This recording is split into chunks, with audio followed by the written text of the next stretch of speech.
그래서 여기서 말하는 진행파라는 건 예를 들어서 이런 걸 얘기하는데, 예를 들어서 자 y라는 y축 그 세로축이죠. 세로축의 높이가 뭐의 함수냐? 공간의 함수이기도 하고 시간의 함수이기도 한데 이렇게 쓰여집니다. 여기도 이제 앰플리튜드 진폭이 하나 있고 마찬가지로 사인 함수가 있을 때 이렇게 씁니다. kx 마이너스 오메가 t라고 이렇게 씁니다. 이게 이제 대표적인 진행파의 A형인데 저게 어떤 식으로 생기는지를 생각을 해보면 이게 x가 있고 y가 있습니다. 저게 예를 들어서 t가 0일 때를 생각해 볼게요. t가 0일 때는 오메가 t 저 부분이 다 없어지니까 sin kx죠. 그러면은 여러분이 아는 사인 함수대로 이런 식으로 생겼습니다. 이렇게 생겼어요. 이거는 연결을 다 시키는 게 좋아서 뭐 이런 식으로 생겼다고 합시다. 딱 맞춰 놓겠습니다.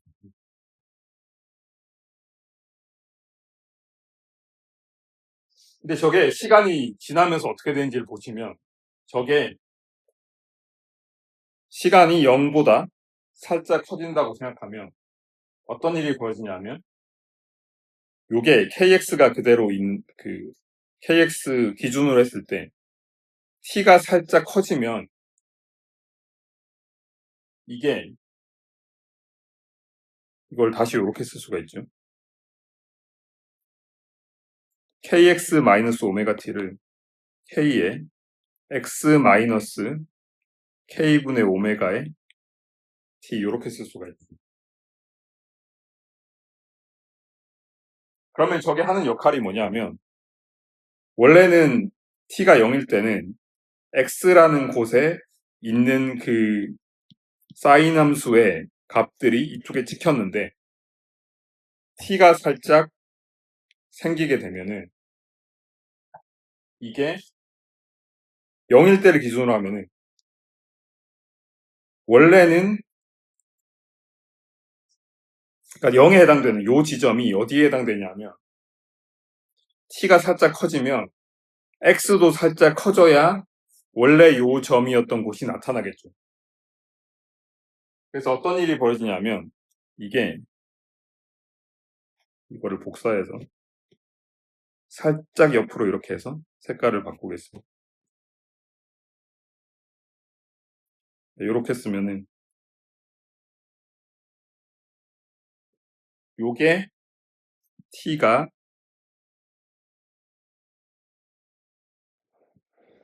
0보다 클 때 값입니다. 왜 저렇게 되냐? 왜 오른쪽으로 이동했냐?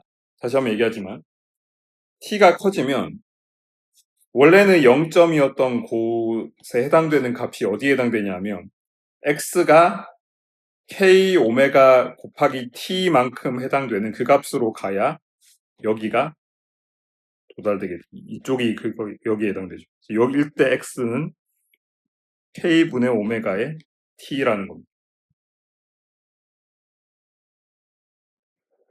그러니까 시간이 점점 지날수록 요 사인 함수 자체가 왼쪽에서 오른쪽으로 이동을 하게 됩니다.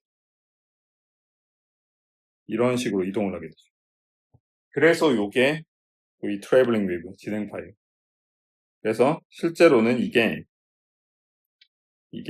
여기서 그만인 게 아니라 이렇게 있다가 쭉 이렇게 이동하게 되겠죠. 근데 이렇게 이동하는데 이렇게 해서 이동해서 여기에 도달했다고 생각해 볼게요. 이건 뭐 색깔을 바꿔놓도록 하고요. 보라색으로 쓰겠습니다.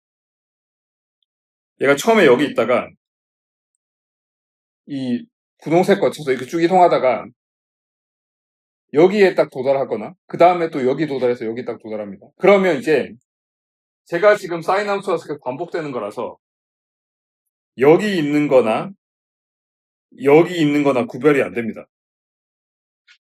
이런 주기성이 있는 거예요. 요게 이제 파동의 특성인 거죠. 그래서 이런 게 중요하다는.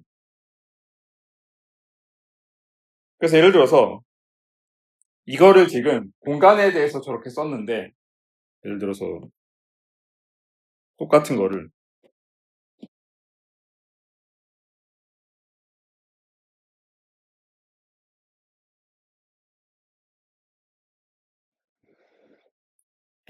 이제 시간에 대해서 써볼 수 있습니다. 그러니까 이거는 뭐냐면 x는 제로인 곳에서, 예를 들어서 x가 제로인 곳에서 y가 어떻게 움직이는지를 시간에서 나타냅니다. 그러니까 무슨 말이냐면 지금 원래 파란색이었다가 분홍색으로 바뀌었잖아요.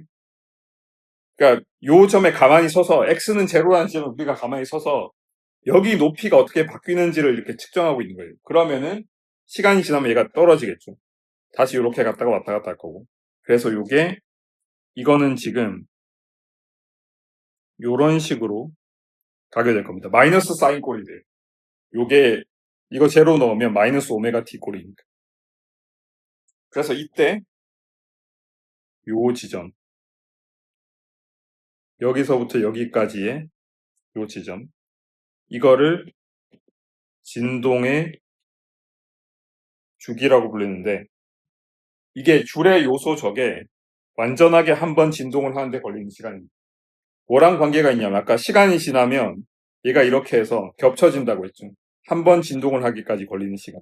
요게 주기인데, 이거 역시 마찬가지로 저 사인 함수의 성질 때문에 오메가 t가 2파이가 돼야 되고, 그럼 뭐 전에 배웠던 거랑 똑같습니다. t는 오메가 분의 2파이고 뭐 진동수는 t분의 1이고 뭐 이렇게 다 됩니다. 그리고 차원은 뭐 시간분의 1이고 그렇게 되는 거죠. 그래서 이 파동이란 게 이런 성질을 갖고 있고요. 이런 거를 얘기를 했었고, 그래서 이 파동이라고 쓴 거 이거에 뭐 이 가리키는 용어들이 좀 있습니다. 예를 들어서 y축으로 얼마나 변하는지. 그러니까 지금 이거는 소위 트랜스버스 웨이브, 가로 파동을 얘기하고 있는 건데, 가로 파동, 세로 파동 헷갈리는데, 가로 파동을 얘기하고 있는 건데, 여기서 요 공식에서 다른 건 다 똑같은데, 전에 우리가 그 진동 얘기할 때는 그냥 x를 t에 대해 쓰고 xm이라고 하고 이렇게 여기는 그냥 오메가 t였는데, 지금 kx 마이너스 오메가 t로 이렇게 바뀐 거예요. 이 의미가 그거라는 거예요. 저 식을 보시면, 여러분 이 식을 보시면 요 식이 왜 이렇게 시간에 따라서 진행하는 파동을 나타내는지를 아셔야 됩니다. 그리고 제가 아까 이거를 이렇게 시간에 따라서 저렇게 간다는 걸 이해하셔야 되는 게, 제가 아까 이거를 이렇게 해서 이렇게 옮기는 거로 지금 생각을 하고 있기 때문에 그렇게 생각을 하는데, 여러분이 만약에 이 파동을 따라가는 게 아니라 어떤 특정한 위치에 가만히 서서 저 원점을 가만히 지켜보고 있으면 저 원점에서의 저 y 값이 떨어졌다가 다시 올라갔다가 그런 것도 보이죠. 보시면 여기서 이렇게 보시면 여기선 이제 올라갔다가 최고점을 찍고 다시 0점으로 갔다가 최저점을 찍고 다시 0점으로 가고, 그렇게 보이죠. 저 가운데 점 원점을 잘 주의해서 보시면 그거에 대한 게, 그거를 나타내는 게 이거예요. 시간과 공간에 대해서 다 변한다는 게 그런 의미가 있는 거고요. 그럼 여기서 우리가 요수철 상수라고 생각해서 막 썼던 그 K는 여기서는 어떤 역할을 하냐? 이거를 여기 와서 다시 보시면 지금 시간을 고정해 놓은 상태에서 무거 라인을 잡아보면 여기서부터 이 파동 하나가 온전하게 들어가는 게 여긴데, 요 길이를 그리스 문자 람다라고 쓰고 이거를 파장이라 부릅니다. 웨이브랭스라 불러요. 웨이브의 길이란 뜻이에요. 웨이브의 실제 길이는 무한대죠. 끝도 없이 펼쳐져 있으니까. 그래서 웨이브의 길이를 정한다는 건 어떤 의미냐면 어떤 게 반복되잖아요. 반복되는 최소 단위를 웨이브 랭스 길이라고 부릅니다. 길이라고 이렇게 파장이라고 부릅니다. 그러면서 파장은 요 항을 생각해 보면 지금 t를 0이라고 했기 때문에 저 생각을 해보시면 여기서부터 생각을 해보시면 마찬가지로 k에 x 더하기 람다를 하면은 이게 원래 kx에다가 2파이만큼 더해져야 저 사인 함수 성질 때문에 그대로 반복이 되겠죠. 그래서 k 곱하기 람다는 2파이가 되고요. 그래서 파장은 k분의 2파이 또는 k는 2파이 나누기 람다 이런 식으로 됩니다. 그래서 이런 관계가 있다는 거예요. 그래서 지금 마치 이게 조금 더 여러분한테는 익숙하니까 이거랑 얘기를 하면은 지금 이런 파동에서 오메가가 크면 클수록 시간에 대해서 굉장히 빠르게 진동을 하게 됩니다. 오메가가 크면 클수록 주기는 굉장히 짧아지는 거고요. 반대로 여기서 K가 굉장히 크다는 거는 X가 조금만 변해도 이 사인 함수 속에 들어가는 각도 변수가 휙휙 변하기 때문에 K가 크다는 거는 굉장히 요게 요렇게 진동한다는 거고요. 그 말은 파장이 짧아진다는 얘기죠. K가 크면은 요게 분모에 들어가 있으니까 파장은 짧아진 거고. 여기서 K를 뭐 웨이브 넘버, 파수 뭐 이렇게 부르기도 합니다. 나중에 다시 얘기가 나오겠지만. 그래서 이렇게 되고요. 그리고 추가로 여기에 지금 요 공식을 잘 보면 x가 0이고 t가 0이면 y가 무조건 0이 되게 세팅을 해놨어요. 조절이 안 되죠, 그거는. 그래서 여기 쓴 것처럼 이 식으로는 무조건 0이 되는데 근데 그 초기 조건에 따라 안 그럴 수도 있으니까. 그래서 우리가 원하는 정확히 제로로 삼은 시간과 제로로 삼은 공간에 제로가 아니라 실제로는 약간 삐딱하게 다른 게 들어가 있을 수도 있으니까 여기다 추가로 플러스 파이라고 해서 추가 각도 변수 또는 위상 상수를 추가해가지고 식을 이렇게 쓸 수가 있습니다. 그래서 초기 값을 이렇게 바꿀 수 있다는 거예요. 그리고 이거는 파동을 이동시키는 건데 여러분이 예전에 배웠던 게 이런 함수를 그린 다음에 이것과 요거의 관계를 이제 b가 상수라면 어떻게 되냐.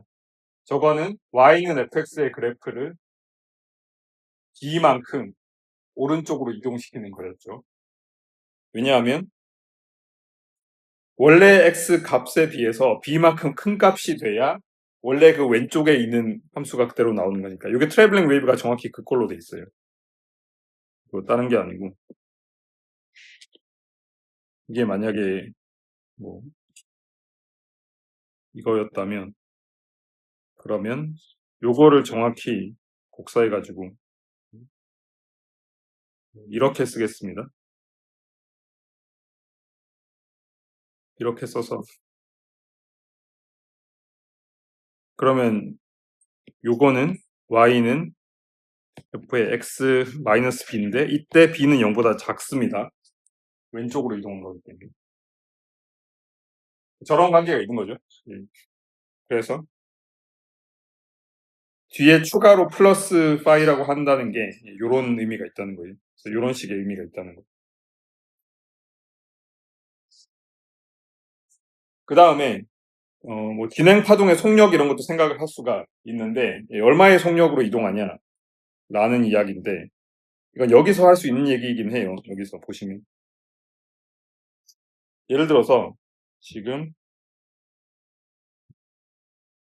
이게 이거를 요렇게 썼잖아요.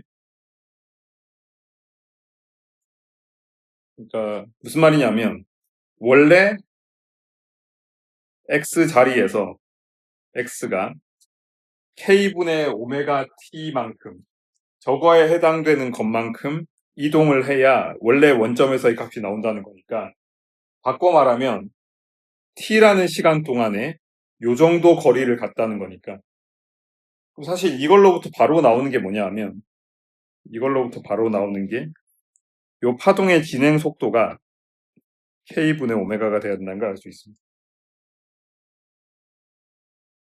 그래서 사실은 여기서 바로 나오는 거긴 한데 이게 조금 더 엄밀하게 델타 t만큼 뭐 델타 x만큼 움직였다고 했을 때 요 점이 일정하게 유지되는 지점이라야 되니까 뭐 요게 상수가 되도록 하는 거니까 미분해서 이렇게 구하는데 사실은 이렇게까지 미분 안 해도 제가 방금 말한 요런 아규먼트로 바로 나오는 거긴 해요. 그래서 요게 한 점이 요 점이 일정하게 유지되도록 하려면 요게 상수가 돼야 되니까 이거를 이제 양변을 t로 미분해가지고 이렇게 구해서 dx 나누기 dt를 v라고 해서 이렇게 하는데 결과적으로 똑같죠. k분의 오메가. 그래서 여기 한 것처럼 k분의 오메가가 나옵니다.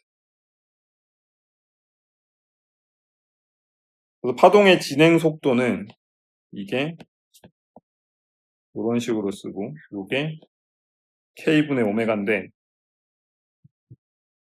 저거 이제 k분의 오메가인지 오메가분의 k인지 헷갈리시면 그런 거 생각해 보시면 되는데 요게 앵귤러 프리퀀시 진동수기 때문에 헤르츠 같은 단위고요. 그래서 이게 시간의 역수의 차원을 갖고 있습니다. 얘는 k는 여기서 k는 이거였습니다. 예. 파장의 역수, 뭐 이파이가 있긴 하지만 파장의 역수기 때문에 이거는 길이의 역수 차원을 갖고 있습니다. 그 길이의 역수분의 시간의 역수니까 이렇게 써야겠죠. 1 나누기 길이 분의 1 나누기 시간이니까 분자분모 뒤집히죠. 그래서 길이 나누기 시간이고 이거는 정확히 속도의 차원이 됩니다. 이렇게 외울 수도 있습니다. K랑 오메가랑 저 분자분모 헷갈리면 이렇게 보시면 되고요. 근데 또 하나가 중요한 공식이라서 짚고 넘어가자면 오메가는 t분의 2파이고 또는 2파이 f고요. 이게 주기랑 저 일반 진동수, 각진동수 말고 다시 한번 강조하자면 1초에 몇 회 진동하냐가 1초에 2파이라는 단위로 쓰는 게 이제 오메가라고 했으니까 이렇게 되고 K는 방금 배웠지만 이거죠. 람다분의 2파이.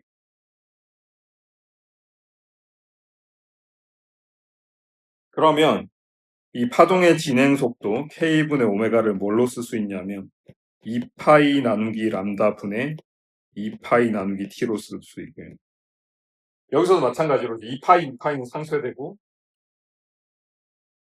분자분모 뒤집히니까 이렇게 됩니다. 근데 이거 보면은 간단한 얘기인데 파동이 하나만큼 지나가는 데까지 걸리는 시간 동안에 파동의 길이가 얼마냐 그 얘기니까 우리가 생각하는 그 속도 공식이랑 정확히 일치하고 있어요. 그리고 또 하나가 요게 조금 더 기억하기 쉬운 공식인데 t가 f분의 1이기 때문에 람다 f 하면은 그냥 속도가 됩니다. 그러니까 진동수 곱하기 파장을 하면은 속도가 나오겠죠. 이런 공식도 다 유도할 수가 있습니다. 그래서 그 의미는 여기 제가 썼습니다. 여기에 주기 t 동안에 파장만큼 이동하니까 속도가 저렇게 될 수밖에 없다. 이런 얘기를 했습니다.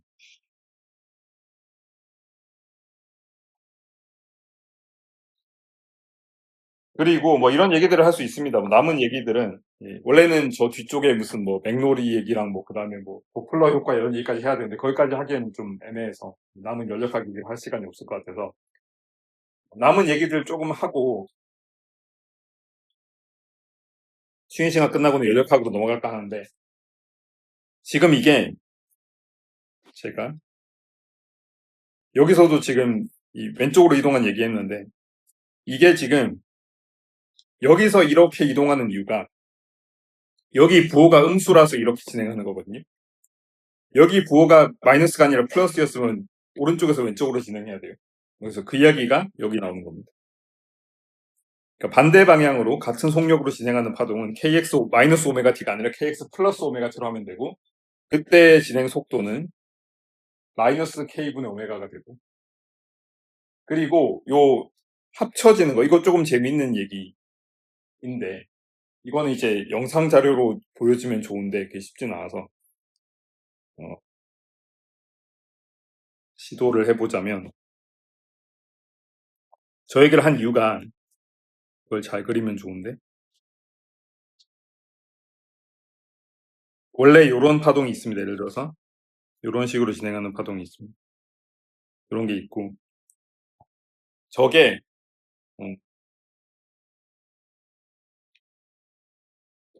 한 번에 그리는 게 좋으니까. 자, 이 파동이 오른쪽으로 진행하는 모드가 하나 있고요. 예를 들어서 이거를 이렇게 표시하고, 그다음에 왼쪽으로 진행하는 모드가 하나 있다고 칩시다. 살짝 이렇게 이동하죠. 헷갈리지 않도록 이렇게 쓰고요.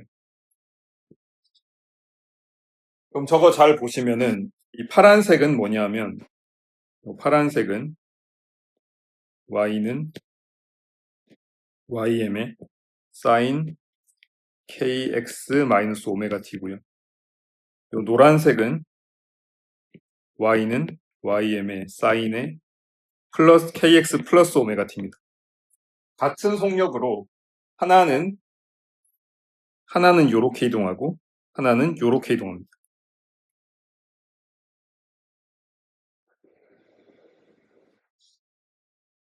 그럼 저기서 저 빨간색을 잠깐 잊어버리고 저 노란색 파동이랑 파란색 파동을 그냥 합쳐봅시다. 두 개 값을 그냥 합쳐보는 거예요. 그러면 잘 보시면 그 합친 거를 녹색으로 표시를 하면은, 이 가운데는 보시면 여기가 지금 이거는 요렇게 가 있고 이건 이렇게 가 있으니까 원점에는 그대로 있어요. 그러다가 요 지점은 보면은 파란색이랑 노란색이 묘하게 이제 둘 다 플러스 값으로 있으니까 높이 요렇게 있죠.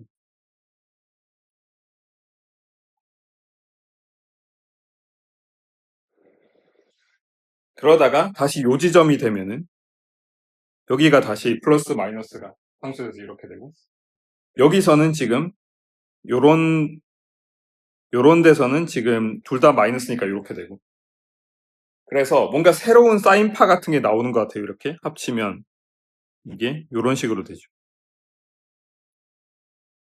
이렇게 되는데, 그러니까 이 합친 거는 뭐냐면 y는 ym에 하나는 sin kx 마이너스 오메가 t고 하나는 sin kx 플러스 오메가 t입니다. 저 녹색 파동은 정체가 뭐냐? 요 녹색 파동은 정체가, 자, 여러분이 요 순간을 위해서 파이남수 국에 더하는 공식을 외웠었는데, 고백하자면 저도 못 외우지만, 자, 삼각함수 공식에 따르면 저게 뭐가 되냐면 2배의 sin kx 오메가 t 더하기 kx 플러스 오메가 t 곱하기 코사인의 kx 마이너스 오메가 t 마이너스 kx 마이너스 오메가 t가 됩니다. 저게 사인 함수 두 개 더하면은 어디서 온 거냐면, 요걸 보고 추론을 제가 오히려 거꾸로 할 텐데, 이거는 2배의 사인에 a 더하기 b 곱하기 a 빼기 b, 여기서 온 건데, 보시면 지금 여기서 이거 없어지고 여기선 요게 없어져요. 그래서 요거는 2배의 ym에 사인의 2kx 곱하기 코사인의 2 오메가 t가 됩니다. 코사인 함수는 예, 소위 짝함수라서 마이너스 2오메가 t인데 그냥 2오메가 t가 아, 예, 이렇게 쓰고 나니까 뭘 잘못했는지 알겠네요. 예, 요 공식은 이거라 해야 됩니다. 예, 제가 말했죠. 저도 못 외운다고 증명을 해버렸는데 민망하게. 이게 이런 식으로 될 거예요. 예. 요렇게 되고 요렇게 될 거예요. 그래서 이거를 절반을 쓰고 절반을 써서 이게 없어질 겁니다.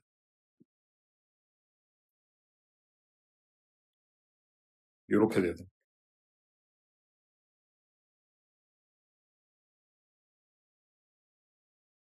이거 잘 보시면 일단 이거는 진행파가 아닙니다. 왜냐하면 진행파는 kx 마이너스 오메가 t 꼴이라 해야 되는데 이거는 kx 사인 kx 곱하기 코사인 오메가 t입니다. 얘는 지금 소위 이거를 세퍼레이트 됐다고 보는데 x에 대한 식과 t에 대한 식이 그냥 곱셈으로 연결되어 있습니다. 두 개 함수. 보시면 이거는 시간이 얼마나 지나든 간에 여기랑 여기랑 요런 지점들은 다 0입니다. 이 sin kx가 0이 된 지점에서. 나머지는 뭐냐? 그러니까 요런 소위 마디가 있고요. 마디랑 배라고 부르는데 마디가 있고 배 부분은 이거에 따라서 진동을 합니다. 그래서 이게 녹색이 이렇게 있다가 다음 순간에 녹색이 이렇게 줄어들었다가 그 다음 순간 이렇게 줄어들었다가 근데 얘는 여기 마디 쪽에서는 언제나 0이에요. 그래서 요게 이렇게 되는데 이런 식으로 되는데 이런 거를 이제 정지파 또는 정상파라고 부릅니다. 스탠딩 웨이브로. 그래서 진행하는 파동 두 개를 합쳤더니 진행하지 않고 제자리에서 이 마디는 그대로 있고 배 부분만 이렇게 계속 울룩불룩하게 이렇게 커졌다가 줄어들었다는 그런 파동이 됩니다. 이런 정지파라는 게 중요한 거고. 그래서 이런 식으로 됩니다. 정지파 또는 정상파라는 게 번역에 따라서 뭐 정지파라고 하기도 하고 정상파라고 하기도 할 텐데 이렇게 됩니다. 그래서 이거는 여러분이 영상으로 보면 좀 더 좋은데 이런 게 있습니다. 그러니까 이게 여러 장을 이렇게 프레임을 다 이렇게 겹쳐서 그린 건데 이게 이렇게 있다가 이렇게 있다가 이렇게 되는데 이게 소위 바운더리 컨디션이라고 부르는데 이런 유한한 공간의 파동을 정상파 또는 정지파를 넣는다는 건 여기에 파동 하나가 완벽하게 들어가거나 2분의 3이 들어가거나 반이 들어갈 수도 있긴 한데 뭐 이런 것들이 있습니다. 그래서 이런 특정한 진동수에서 일어난다는 게 의외로 나중에 여러분이 양자역학 시간에서도 중요하게 나오게 되는 그런 얘기가 되겠습니다. 그 정도로 얘기하도록 하고요. 그래서 여러분이 기억하실 거는 이런 진행파 두 개 반대 방향을 합쳤을 때 왜 정상파가 되는지 정지파가 되는지 이제 삼각함수 공식에 따라서 이렇게 이러한 일이 되는 거고요.